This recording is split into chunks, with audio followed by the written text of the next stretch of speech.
There we go. Go ahead. So this video is to document the rebuild on this 1989 Mitsubishi Starion tranny 5-speed rear-wheel drive transmission. This is the main body. On the front of the transmission, we have the bearing plate that houses the bearing for the counter shaft on top and the main input shaft on the bottom.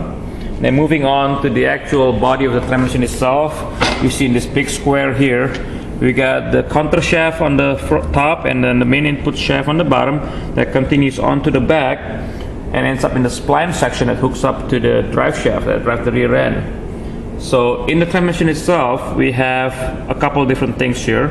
We have the 1 fork, 1 and 2 fork. We have the 3 and 4 fork. To the back of the transmission, we have the 5 and reverse fork, and then we have the 3 shift rails. So we're going to demo this thing to make sure it's working properly, and I'm going to also make note of the noise that the transmission makes during the demo. So if you can see, when I wiggle the input shaft back and forth, that noise is from the gear lash that happens when the gears on the counter shaft and the gears on the main shaft are interacting with each other. So that's a normal noise. That noise is in all manual transmission. So I'm going to spin this, and when I'm spinning this in neutral, you can see that the output shaft is turning. I can hold the output shaft steady and the gear is still spinning, because this is what neutral is. The output shaft will be held steady by the rear wheel being on the ground, and then the stuff in the transmission will be spinning because the engine doesn't stop obviously when you're at idle. So now we're going to move into the first and second gear. I'm going to put this transmission in first gear, like that. I'm going to spin it clockwise on the front, and you can see the yellow dot on the end of the output shaft is spinning towards you. And then we're going to try to now come back to the fork here and shift it into second gear. Notice the noise is still there, and when you're actually spinning it in one direction only, you don't hear that much noise. Shifting into second, that's in second gear, still the same noise, and the yellow dot on the output shaft is turning towards us again. So now we're putting it back into neutral, and then we're shifting into third gear. It's in third gear. Output shaft is still spinning towards us.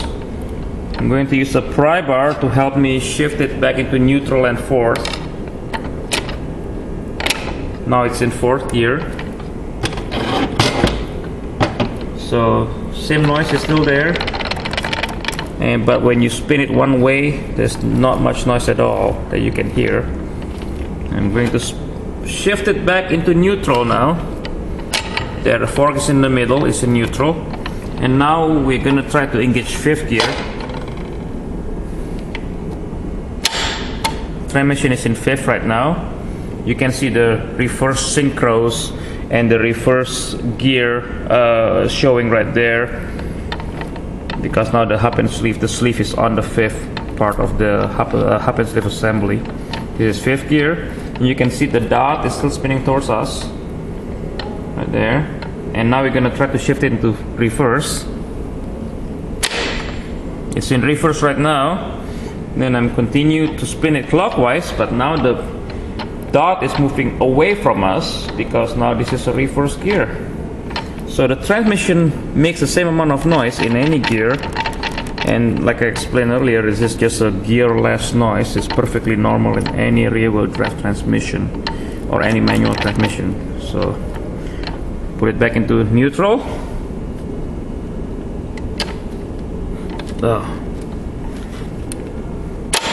Oop.